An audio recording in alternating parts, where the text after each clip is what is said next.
வாழ்பவர். அனைவருக்கும் வணக்கம். குடி குடியை கெடுக்கும், குடிப்பழக்கம் உடல் நலத்தை கெடுக்கும். மது நாட்டுக்கு, வீட்டுக்கு, உயிருக்கு கேடு இல்லை. மது வீட்டுக்கு, உயிருக்கு மட்டும் கேடு, நாட்டுக்கு நல்லது.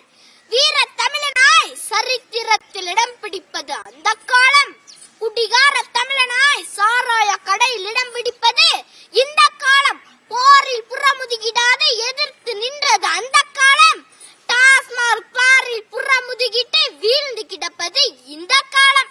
போருக்கு திலகமிட்டு உற்சாகமாய் அனுப்பியது அந்த காலம். பக்கத்து ஊருக்கு கூட பயந்து கொண்டே அனுப்புவது இந்த காலம். ஜல்லிக்கட்டு காளைகள் மிரண்டு ஓடியது அந்த காலம்.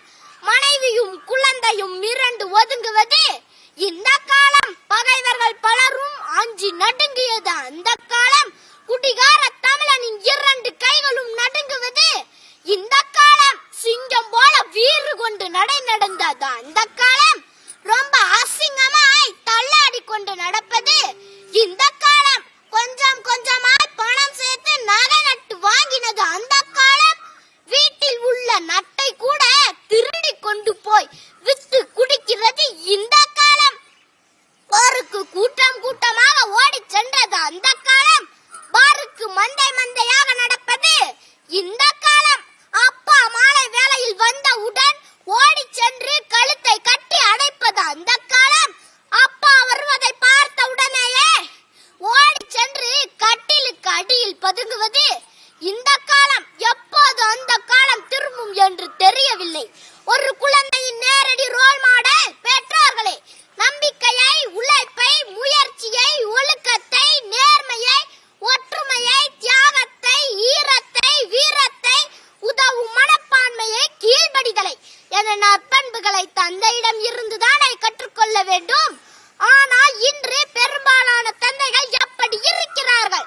எப்படி வீட்டுக்கு வருகிறார்கள்? தள்ளாடி கொண்டு வருகிறார்கள், போய் பேசுகிறார்கள், அலங்கோலமாக வீட்டுக்கு வருகிறார்கள், வீட்டிலேயே திருடுகிறார்கள், அடித்து பிடுங்குகிறார்கள், குளிக்காமல் அழுக்காய் இருக்கிறார்கள், அழுக்காய் திரிகிறார்கள், நேரமாகி வீட்டுக்கு வருகிறார்கள், சில சமயங்களில் வருவதே இல்லை, சாப்பாட்டை இறைத்து சாப்பிடுகிறார்கள், அம்மாவை அடிக்கிறார்கள், நடு வீட்டில் வாந்தி அடிக்கிறார்கள். எந்த பெற்றோராவது மாலை ஆன உடன் தனது குழந்தையை உப்பு மூட்டை தூக்கி விளையாடுகிறார்களா? என் கண்ணே, என் செல்லோ, பள்ளியில் என்ன சொல்லி தந்தார்கள் என்று கொஞ்சுகிறார்களா? குடியில் இடுங்கி சிவந்த கண்களுடன் திரிகிறார்கள். கல்யாணத்துக்கும் குடி, கருமாதிக்கும் குடி, சந்தோஷத்துக்கும் குடி, துக்கத்துக்கும் குடி, ஆண்களும் குடி, பெண்களும் குடி, அப்பாக்களும் குடி, அம்மாக்களும் குடி, வயதானவர்களும் குடி, வயசு பெண்களும் குடி.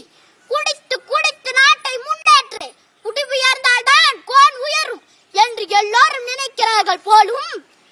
நம் நாட்டில் மது கட்டுப்பாடு இல்லாமல் ஆறாக ஓடுகிறது. நேரம், காலம், இடம், பொருள் பார்க்காமல் குடிக்கிறார்கள். வீட்டுக்கு வீடு குடிநோயாளிகள் உருவாகிறார்கள்.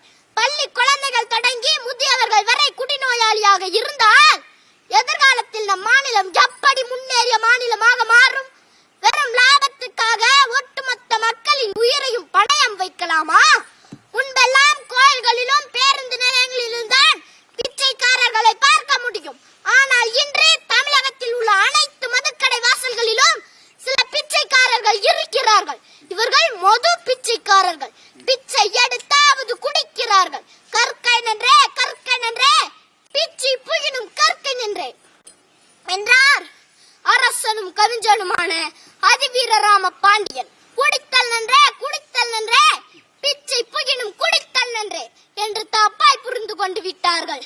நல்லாட்சி நடக்கிற அமைதி பூங்காவான, செம்மொழி தலைக்கிற, தொழில் வளம் மிக்க, நீர்வளம் மிக்க, கற்றறிந்த கற்றோர் ஆளுகிற பல்தமிழ் அறிஞர்கள் வாழ்கிற தமிழ்நாடு இன்று மதுவின் கோர பிடியில் சிக்குன்று சீதறி கிடக்கிறது. இன்று நம் நாட்டில் கணையம், கல்லீரல் வீங்கி, பார்வை சுருகி, பாதி மனிதனாய் அலைபவர்களின் எண்ணிக்கை அதிகரித்து வருகிறது. உடல் ஊனமுற்றோர்களின் எண்ணிக்கை அதிகரித்து வருகிறது. இங்கு நான் வருவதற்கு முன்பு நன்றாக இருந்த என் வகுப்பு தோழன் கோபிநாத் கோபிநாத்தின் தந்தை யாரோ ஒரு குடிகார ஓட்டுநரால் விபத்துக்குள்ளாகி 8 பற்களை இழந்து நோயாளியாக நிற்கிறார். கோபிநாத்தும் அந்த விபத்தில் நோயாளியாக வேண்டியவன். அவனின் தந்தை ஒரு முட்புதரில் தூக்கி வீசியதால் தப்பித்தான். குடியுயர கோன் உயரும் என்ற அவ்வை வாக்கை தப்பாய் புரிந்து கொண்டால் இப்படித்தான் இன்றைய தமிழர் வாழ்வில் பற்றி படர்ந்திருக்கும் பெருநோய் மதுவுக்கு அடிமையாகி விட்ட மனோபாவம்.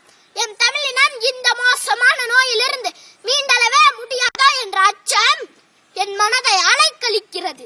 ஒரு தனி மனிதன் தள்ளாடும் போது ஒரு குடும்பம் தள்ளாடுகிறது. ஒரு குடும்பம் தள்ளாடும் போது ஒரு சமூகம் தள்ளாடுகிறது. ஒரு சமூகம் தள்ளாடும் போது ஒரு நாடு தள்ளாடுகிறது. அப்படி ஒரு தள்ளாட்டு நோயால் நம் நாடு சிதைக்கப்பட்டு கொண்டிருக்கிறது. தீபாவளி மது விற்பனை 400 கோடியை ஒரே நாளில் எட்டியது என்று எழுதுகின்றன பத்திரிகைகள். இது நமக்கு பெருமையா? மிகப்பெரிய அவமானம், கேவலம், வெட்கக்கேடு. குடிப்பதை குற்றம் என்று உறக்கச் சொன்ன வள்ளுவன் உதித்த மண் இன்று குடியாலே தள்ளாடுகிறது. காப்பாற்ற ஆள் இல்லாமல் அல்லாடுகிறது. 2003ஆம் ஆண்டில் தமிழக அரசு குடியினால் குடித்த வருமானம் 2869 கோடி. அது படிப்படியாக வளர்ந்து 2014ஆம் ஆண்டில் 29,672 கோடியை எட்டியுள்ளது. இது நம் நாட்டை நம் வளர்ச்சி பாதைக்கு கொண்டு செல்லுமா? கடைக்கோடியில் வாழும் சாதாரண குடிமகனுக்கும் எந்த நாட்டில் கல்வியும் மருத்துவமும் பாரபட்சமின்றி கிடைக்கிறதோ அந்த நாடுதான் வாழ்வதற்கு தகுதியானது. ஆனால் இங்கு மதுதான் பாரபட்சமின்றி கிடைக்கிறது. இனி மதுவே இல்லாத ஒரு புதிய தலைமுறையை உருவாக்குவதுதான் உடனடி தேவை. அதற்கு நமக்கு தேவை சுயநலமற்ற அரசியல். அரசியல் அசிங்கமானால் ஒரு நாடே அசிங்கமானதாக தான் அர்த்தம். என்னோடு வாருங்கள் தோழர்களே, எல்லோரும் இறங்கி சாக்கடையை சுத்தம் செய்வோம். நம் எதிர்காலத்தை தீர்மானிக்க, நமக்கான உலகத்தை உருவாக்க அரசியலை சுத்தம் செய்வோம். நன்றி, வணக்கம்.